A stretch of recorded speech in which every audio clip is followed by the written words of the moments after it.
Hello. Magandang ulan. Magandang ulan dito sa Luzon at mayroon yata sa Visayas, Mindanao at saan man sulok ng daigdig. Magandang araw, hapon. Ang gusto kong iparating sa inyo ang mga reaksyon ni Senador Soto.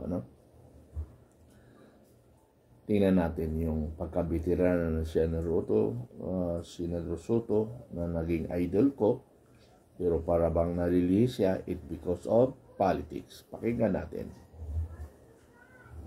Sa pagkakaantala o pagkakadismiss ng walang paglilitis.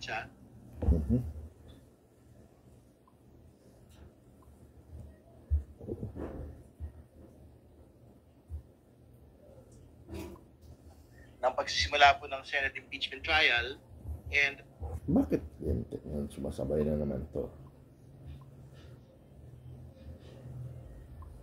And well, very important po yun kasi nga it is a constitutional mandate to the Senate to try and decide the case of the Vice President. So, ang sabi naman po niya ay they'll elect the Senate President, determine the leadership, and determine the committees. No? So, I guess Congress will be okay with it. We will wait until the 2nd of August for umuwi na. Hindi yung house arrest, hindi, pauwiin mo siya dito sa ating bansa.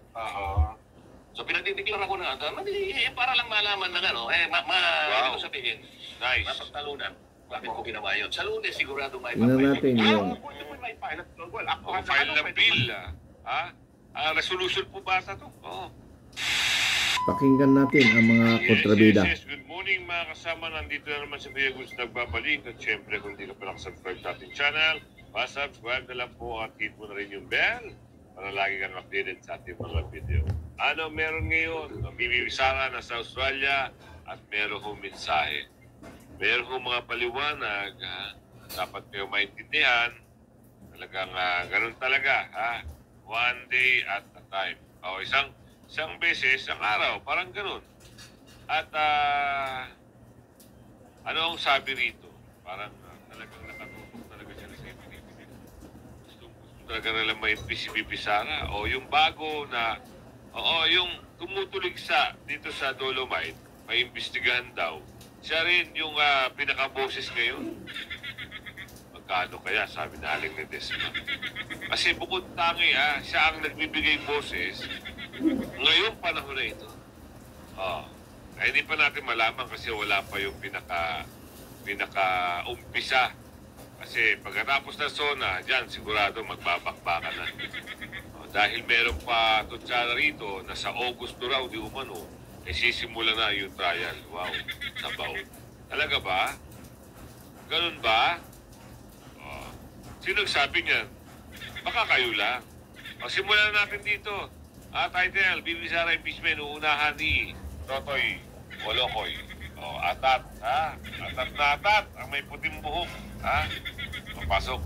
Nagbabala si dating Senate President, Senator Tito Soto, sa mga kapwa-senador na maaari silang managot ng kriminal sa pagkakaantala o pagkakadismiss ng walang paglilitis sa Abogado ka? Judge ka? Paano mo nalaman na mananagot?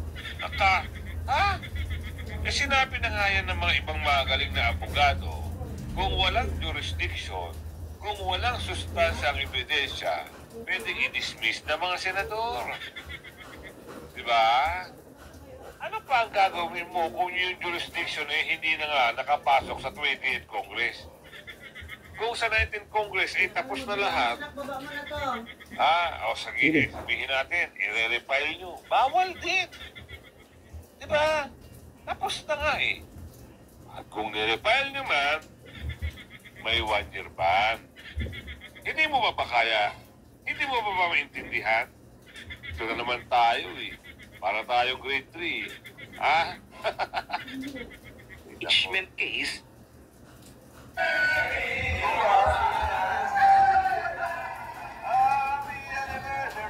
Okay. Case ni Vice President Sara. Sa isang post sa social media, binanggit ni Tito Soto na nagsilbing Senator Judge noong impeachment trial ni dating Chief Justice Renato Corona ang column article na inilathala ni Jarius Bondo sa pagsasabing mas mabuting magbanggaan ang mga senador sa plenaryo kaysa magpulo sa isang caucus o sa likod ng mga closed the door para masaksihan ng publiko ang bawat detalye ng paglilitis. Ayon sa naging statement ni Tito Soto, senators can be held liable under 3 laws for delaying or dismissing impeachment trials. Maybe it's better if senators don't share their thoughts privately, better in public, so the agendas of each other will be out in the open. Ito na lang, ha? Malalaman na lang natin dyan sa botohan. Kasi magbobotohan yan eh. Di ba? Eh kung ikaw, gusto mo ma-impeach si Pepe Sara dahil meron kayong hangad. Pagdating ng panahon, yung iba, ayaw na. Nung una, nung nangangampanya ka, parang ayaw mo magsalita patungkol dyan. Parang nagpe-play safe ka.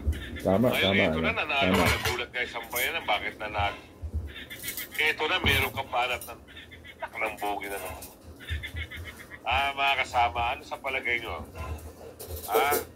Column, sinabi ng mayakda na any citizen can charge senators for delaying Vice President Sara Duterte's impeachment trial. Binanggit ang mga posibleng paglabag, unang-una sa Article 208 ng Revised Penal Code o Prosecution of Offenses, Negligence, and Tolerance. At ikalawa, Section 3 of Republic Act 3019 and the Corrupt Practices Act. Idinagdag sa artikulo na maaaring kasuhan ng mga senador sa ombudsman na magsasampa ng kaso sa Anti-Graft Court Sandigan Bayan kung makakita ng merito sa reklamo ng mga mamamayan sa naantalang impeachment trial. Wala naman naantala. Di mo ba na-gets? Hindi pa na ito electionist, no? Di mo ba na-gets? Dahil may mali, kaya pinabalik. Okay. Hindi Ako naman. nakakita ng tamang proseso. Kaya Ako naman ang magbigay opinion, ano? Alam nyo, mga Senador Soto, ano? Dati idol kita eh. Pero ngayon, wala na. Politika ka na rin. Ano bang hinabol mo? Pera? Position? Power? Kayong mga gunggong kayo, no? Ang hinahabol nyo lang, power, ano? Power, pera, wala na kayo. Kaya pag tumagal kayo sa politika, ang nasa isip nyo na lang, paano manatili sa posisyon para may pera, para may power. Alam nyo, hindi na mabang panahon hawak nyo yan eh.